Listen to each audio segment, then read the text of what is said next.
Hey everybody, this is Rydo, and we are back to Lego Indiana Jones 2, The Adventure Continues. I'm supposed to follow this arrow, which I've never seen this arrow in a Lego game before. So let's continue down this way and... Interesting. I need a character with security access to complete this level, and I need a character with a shovel, with a wrench, to complete this level. And as best as I could figure, this is where I was supposed to go. But it may actually be a case that I can't do anything more until I go play some of the other parts of the world and go back to the main menu. Let's see. Clearly I can't go here until I have a bad guy of some sort. I don't know if it has to be a Nazi like in Lego Indiana Jones, because that won't make much sense. Although I guess it would make sense. It's like, okay, so I'm looking all around here and the arrow is pointing me back out this way.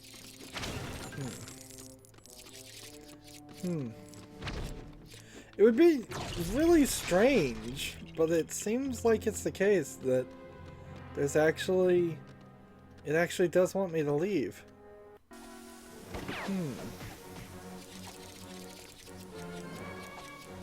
And there's like nothing to get into this plane and fly away right now.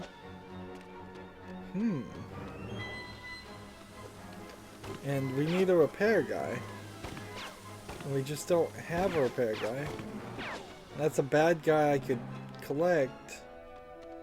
I could go back into it. Where does the movie go from this point? Let's see. You get questioned and investigated, and they think maybe you're a bad guy too.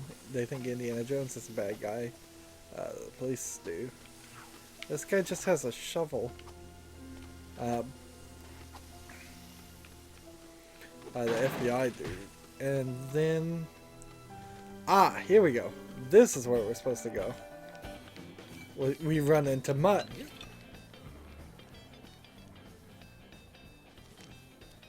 So, Mutt tells him about his friend who's crazy. And Indy starts working with him.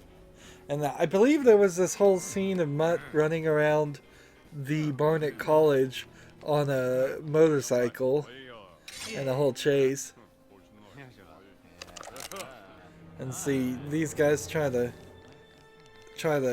kidnap him, and he starts a bar fight so they can escape. Weird, there was a guy Lego figure and a female Lego figure just slightly punching themselves. That's rather strange, because that would also be, I guess, maybe the first instance in a cutscene of male and female violence and or cross-gender violence of any sort, and possibly in the entire Lego series. Certainly in the game proper, there have been opportunities where, hey, and we change it, and then they start dancing to the Jabba Palace song. No, this isn't the Jabba Palace song. This is the Cantina song. Well, I wasn't expecting that. Can I stop the music? Nope. Well, that was unexpected. I suppose this is just Star Wars the Star Wars Cantina scene, and well, not exactly. See, now they're all dancing instead of fighting, so I guess I've fixed that. A bunch of greasers here is what they're called, because they put grease in their hair. Not because they worked on motorcycles so much. So that was the last guy we needed to beat up. And look, I've almost finished the level. As far as the True Adventurer bar. And these levels are not really long. But I'm not really upset about that either, because I kind of think that TT Games is on the right path to make levels shorter. This is a kid's game. And see, now it's moved into the Christmas playback of that song. There we go, True Adventure. Let's see, how do we take these guys out? Do we pick one of these up and give me something to throw and throw?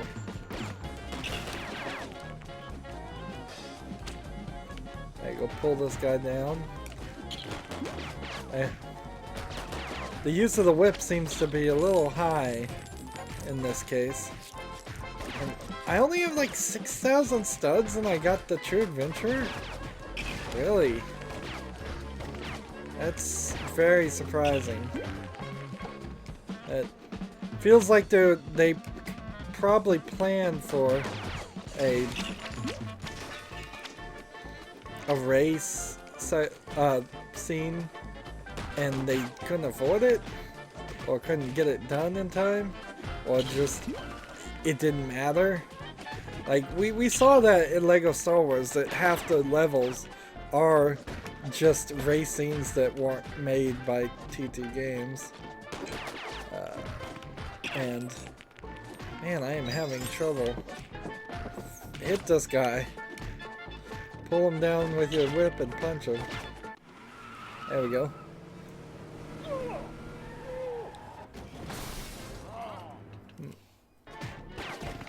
And so we now have got another group of bad guys that we're fighting. And just pull these down one by one.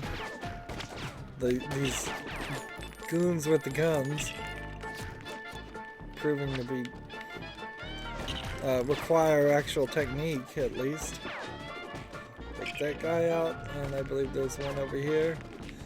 Still very much the case that your AI companion never has any skill and can't actually kill anyone.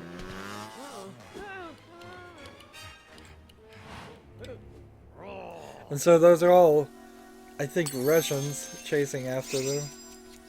And so we've unlocked Mutt, and Mutt now has the ability to fix things.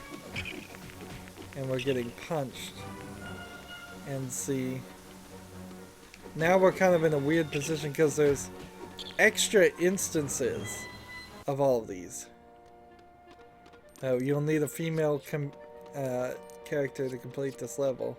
And it does have a, like, True Adventurer. So there's this weird doubling of the levels, it seems. Like, what is this? Where does this go? Right here. And pull that. And see, I'm getting studs, but we're definitely in a weird position. And see, I'm looking at the time. What can we say? What can we do? Like, I don't want to run. That level was super short, and I don't want to run into the next level and do things there. I suppose you might be safe to take Mutt now with his ability to fix things and have him run around the whole land again. Because we saw a few things that could be fixed. And it seems like the way the game's gonna work as far as collectibles, as I'll hit pause and cause the game to lag, there seems to be 10 gold bricks out in the overworld, and that's it. See, it doesn't seem like there's anything to do there. Let's see, Mutt is certainly doing a lot of extra maneuvers. So let's fix this.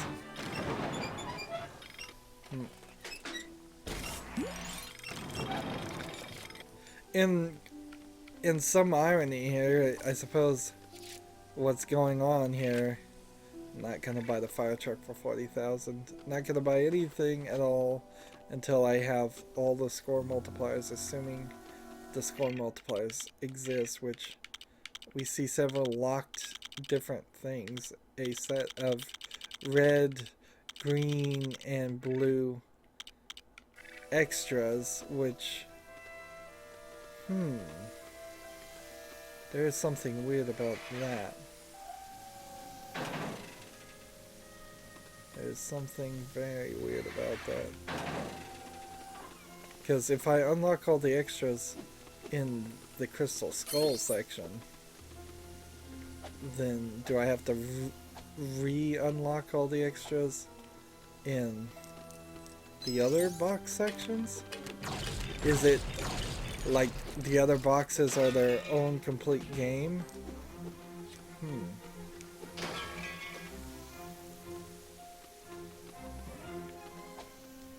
Let's see what happens if I fix this here. Leave me alone.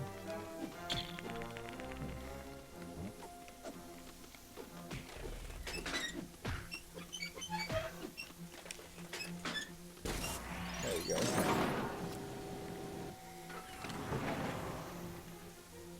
See, and now that Mutt is here, I can buy the Saber Jet for 250,000. And I wonder if that means I can use that to move to another area. Let's see where this goes. And this guy gets aggroed too easily. He may prove himself just too annoying to leave. And see, now we're in some kind of bonus level. Which I don't feel like I should be doing the bonus level right now.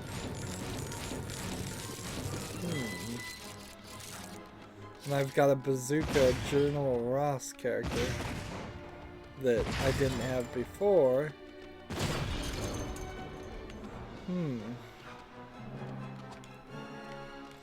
I suppose at least we're getting a good explanation of how those hooks are working.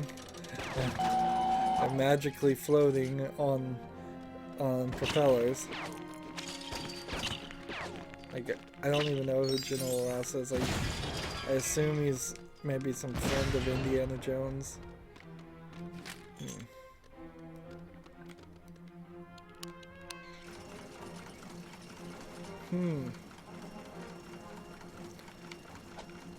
This game feels like it's got some unfinished qualities to it. There's when we played Lego Lord of the Rings, for all its problems, at the very least, you knew you were going to start at you were going to start in the Hobbitshire, Middleshire, whatever the place the Hobbit lived in was called, and you were going to end in Mordor at Mount Doom, because the movie told you that much, and there is no reason why the movie should be any different. Okay, is this going to work? Look how that magically just locked into place, and the whip was nowhere close to that.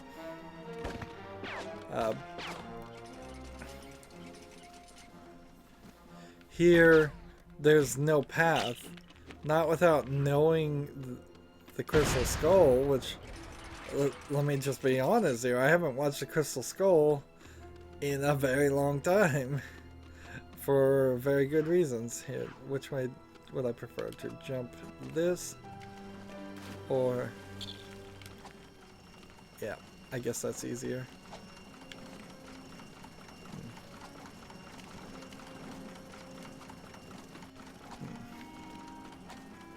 See, this bonus level seems like it's nothing.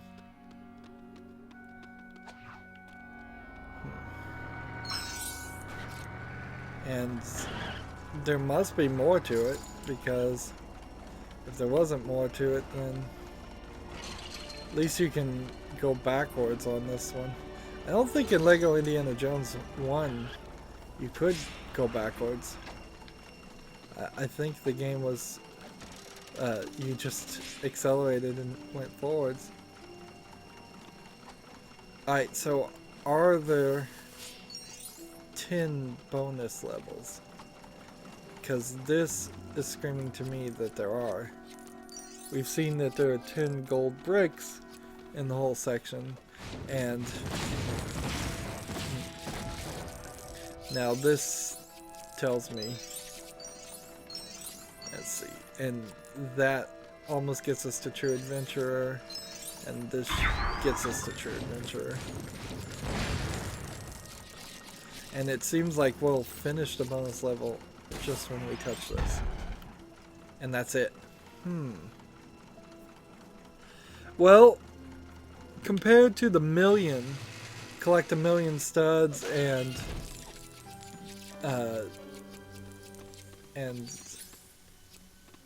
let's see. And see, now we've got an arrow pointing us in here. Is this just a bonus level again? Yes, it is. Exit level, yes. Alright. So, that's still way better than the bonus level we've usually seen, because usually the bonus levels are 10-20 minutes of gameplay. And breaking this allows you to build some stuff. Interesting. So I need the 9 remaining things to build. This is probably where the nuclear bomb drops, if I was to guess. And this is saving my progress as far as putting out the fire. Man, you gotta be real careful here. And it wants every little group of 4 flames to get extinguished separately. Alright, it's just one more. Unless I have to go find some fires on some other houses. And see, when I did that, now we've got like zombie people walking in around.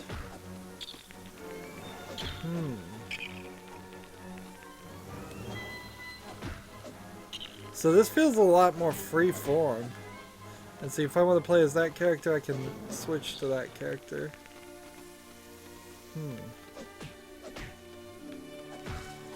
I was not expecting zombies. Definitely wasn't expecting zombies. And I assume at some point we'll have to unlock that. And see, this looks like a refrigerator. Did I need some kind of refrigerator thing to race in?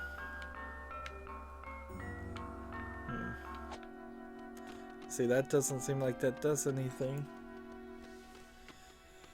Sadly, I think it is going to turn out that some levels are just going to be really short here.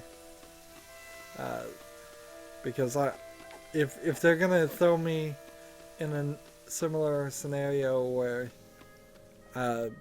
it's only 8 minutes to do a level and I unlock a character, I don't think I'm gonna unlock any characters with that many more abilities. Like, I'll probably get General Ross and be able to blow that up and get to another bonus level. All the previous levels we've been to will probably mean something at some point, but I just don't think 5 more characters with 5 separate abilities are gonna show up.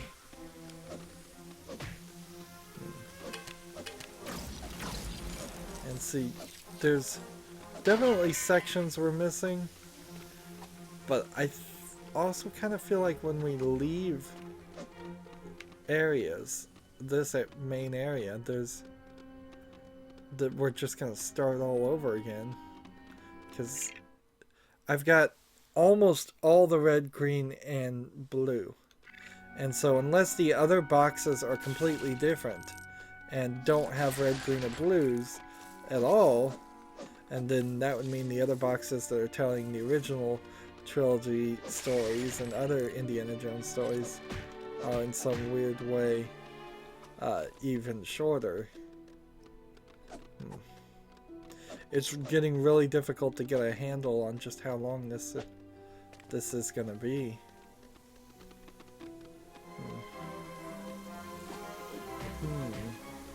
Like, we need to unlock somebody that can unlock these. We need to unlock a bad guy. It seems like either by beating the level or by just doing something else, we've unlocked a hot rod. This area must go to another section. And this is like where we'll start in the next level. See, there's no fixing like this, so something has to power that. And there's a lot of blue studs, like, and getting the right angle to collect them is kind of difficult. Let's see, it seems like if I bounced right there, but I don't think you get it something for collecting all the blue studs. That would be silly. And see, once the score multiplier is out, a blue stud's not really worth much. That's 7 of 10, which tells me that there's just a bunch of plants around here that I've missed.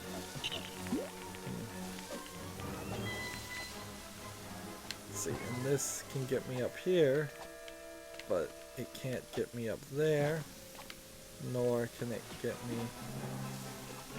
up to this height, which is where I'd want to go. Just keep breaking plants.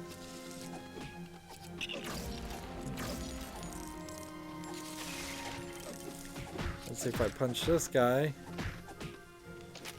I could purchase him, and he's a brawler for 20,000. See, that gold piece right there might actually be another thing I can hit with maybe the Staff of Ra or something.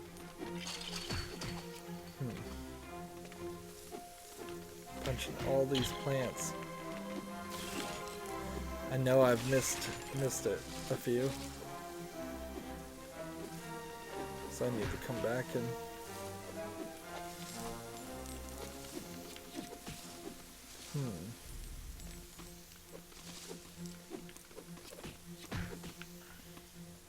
maybe I should sneak back this way.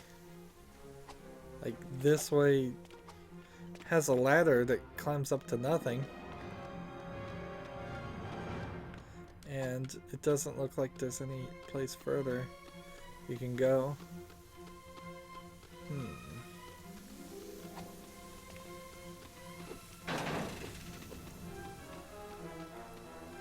Well, direction is very strange. Yeah, I can say that much. Like, this obviously needs to be dug up as a vehicle. And the game is lagging, maybe from the water effects, maybe from other things.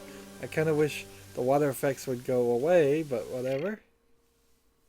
And then as soon as I pause it, it lags too. So what seems to be kind of clear now, though, is the True Adventurer 415 must only be for this box. Which also means the extras are also only from this box? Or, no, I'm wrong about this. What it is for the number of boxes. there's one extra that's red, one extra that's green, and one extra that's blue, which tells me there's 1, 2, 3, 4, 5, 6 boxes in total that give extras. Alright, so 6 boxes times 10 gives us 60 collectibles for red bricks, 60 for blue bricks, and 60 for green bricks, which is 180 collectibles in general just for the extras necessary. And then there's probably another 60, which gets you up to 240 gold chests, which then puts us right at 240 collectibles for the whole game, which feels like the average thereabout of what you would have to collect in a Lego game. They've just broken everything up here to be a little bit separate and make everything make more sense. The only issue is the levels themselves are really short, and they're not, there's no coin path. That's the problem. So this game must have come out right before they invented the invisible stud path. So it definitely had to come out before Lego Marvel Superheroes, because that clearly had a coin path in it, because I remember chasing that everywhere. And plus, obviously, that's it. And it has, that also puts it before Lego Batman 3, which makes sense. But it puts it somewhere nebulously in the middle. I should probably just look up when this actually came out, but the feature that's it's missing the most is the coin path, now that I think about it. Anywho, we've gone long enough, and 27 minutes for this recording may be it for a lot of them. Either that, or we're just going to kind of go forward. I think we're just probably going to go forward and do more than one level per recording. Anyways, that's it for this recording. As always, I ask you to like, share, subscribe, comment, and watch every second of my videos. If you want a friend or follow me on basically any social media sites, there's a whole bunch of links down below. Thank you for watching. Have a good evening.